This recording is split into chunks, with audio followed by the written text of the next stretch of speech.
Well, aha moment. Can I say midlife crisis aha moment? I'm kind of like achiever. Like I don't want to just to use my experience, my stories, my photos, and upload it on Instagram or Facebook or just being tossed in your hard drive. I want to do something with it. I want to create something out of it because I think it's very beautiful to actually tell people about what you have experienced. When I was in 9 to 5 job, to me it's kind of restricted and limited because if you want to do this kind of traveling things, you might want to do at max perhaps 2 weeks time and you have to come back to your cubicle and work. I was trained on a science background, so I don't have any experience in creative. I don't even know how to deal with the thing, like, you know, in the business or to be a creative. And when people ask you what you are, I have this mixed feeling to actually tell because I'm not a designer. You know, it's kind of like labeling for me. Maybe magazine is my thing because I love magazines so much. Okay lah, let's do a magazine. Then you start thinking what kind of magazine. Hey, I'm travelers. I have been traveling around. That could be a content. That's the first step. And then what is the next step? Oh, technical part. How should I print it? And what? It's kind of thing that you can find on Google. Read about it. How many copies should you print? All the technical stuff, all the technical jargons, you know, you have to do it on your own. And YouTube is a good source for you to learn so many things. I was so worried, like, what should I do? You know, being in a foreign country where nobody knows you and whatnot. And to make things more even adventurous, I chose to go Sri Lanka, where it's kind of like extreme for the first timer, you know, the place where nobody actually speaks your language or mother tongue language or English. Not saying that Sri Lanka couldn't speak English, it's just that it's something that is very foreign, you know what I mean? Like if you want to go out, might as well go big. If you go to Singapore, there's nothing different. It's like you go to another KL, kan? So I was in Sri Lanka and I was traveling for about a week.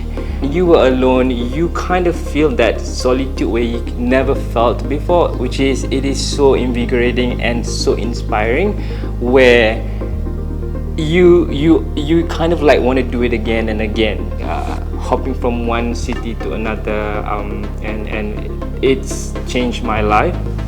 You know, like when you come back, miss some little things that before this you take for granted, you know. So those kind of things that makes me realize that, wow, how travel has changed you as a person. When you are being put in a place where you don't even recognize or it's very unfamiliar to you, you kind of like instantly adapted to it. One, because to be frank with you, whenever I travel, I actually created a Spotify playlist in that particular city. When I was in Berlin, I only listened to that song or that playlist again and again repeatedly while you're strolling at the Berlin parks or whatever. So I kind of like having this kind of artist that relatable to that places and whatnot. So when I come back to KL, when I listen to that kind of song, it really brings you back to the memory where you were in the middle of this place, you know. When I was in a plane, I watched the Walter Mitty. That's the first time I watched the Walter Mitty, and it's so inspiring where I couldn't, like, I really want to start my own journey. When you watch that movie, you're so inspired that you want to start your own journey. And all the soundtrack from Jose Gonzalez in that movie is just bomb. And then I created the playlist, and then the whole Europe, I just listened to Jose Gonzalez. Talking about me as a traveler, talking about me who actually publishing a travel magazine. It's so absurd not being able to go out and then to publish a magazine. So there's a lot of contingency plans that come in place for me to actually navigate this thing, you know. The last issue that I published was in December 2020, and then the lockdown started in March 2020. So in that period, we kind of like having a hope, okay, maybe international borders could reopen soon and we can travel again. And it becomes, nah, it doesn't open anytime soon, right, afterwards. When I was at home during that period, I did a lot of other things, especially on social media. I think that is one of my coping mechanism, everybody's coping mechanism to seize the day, you know. When I was traveling, I have this hashtag called Kerol RTW. RTW means around the world. Some people mistakenly thought it's ready to wear for Baju Hari Raya. But I thought, no, it's around the world. The people should know about it if you are travelers. During the pandemic, I started 2 new hashtags, which is Kerol Home, where we are now. Because of the pandemic, it gives you a different perspective, and I said, why not to share Kerol Cooks, and let's do it. So I think that is how I change my way of living or life but there are still people who love papers, who love print, and they know how to appreciate print better. I wouldn't say it would be entirely dead, like people still appreciate this nostalgic thing where they want to carry, they love this tangible of printing and the process, the technical part. It's kind of like love-hate relationship lah, so but I'm definitely in the category love because I love printing. Very beginning, I think without no doubt someone who loves traveling. That's the number one fan.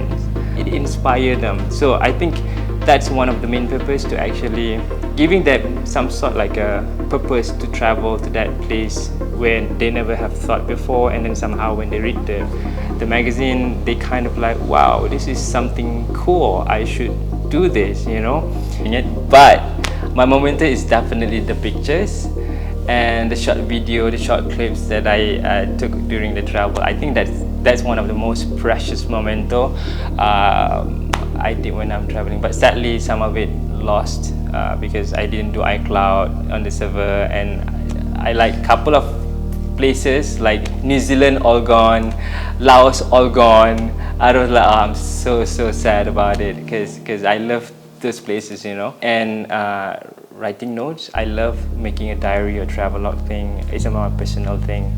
I jot all the time. It's good when you flip back, in 2014 and you see this thing, you do some sort of stupid doodles, that kind of thing.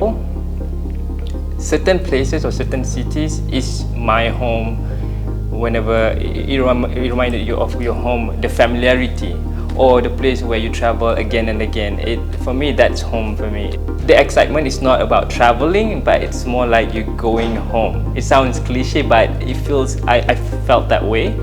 Like you don't feel problems to navigate the trains, where's the good cafes or restaurants. You can just pick the best shots of that building from aerial view, that kind of stuff.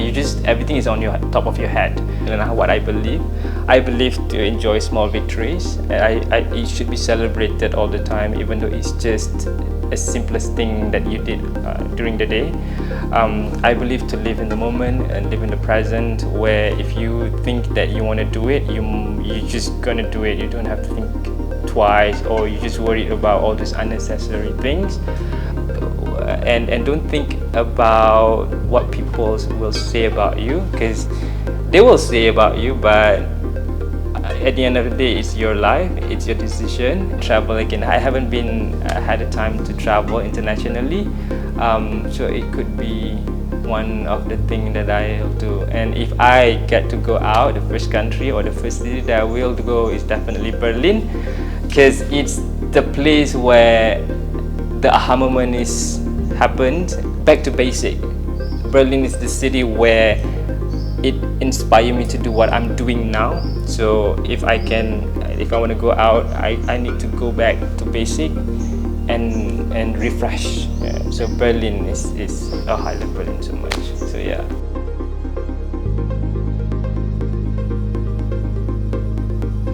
Are you horny? I was like, I said, no, oat milk. I said, I want oat milk. The barista was asking me like, I was like, dude, I was like, we were wheezing like, oh my god, that's embarrassing. It's like, that's funny.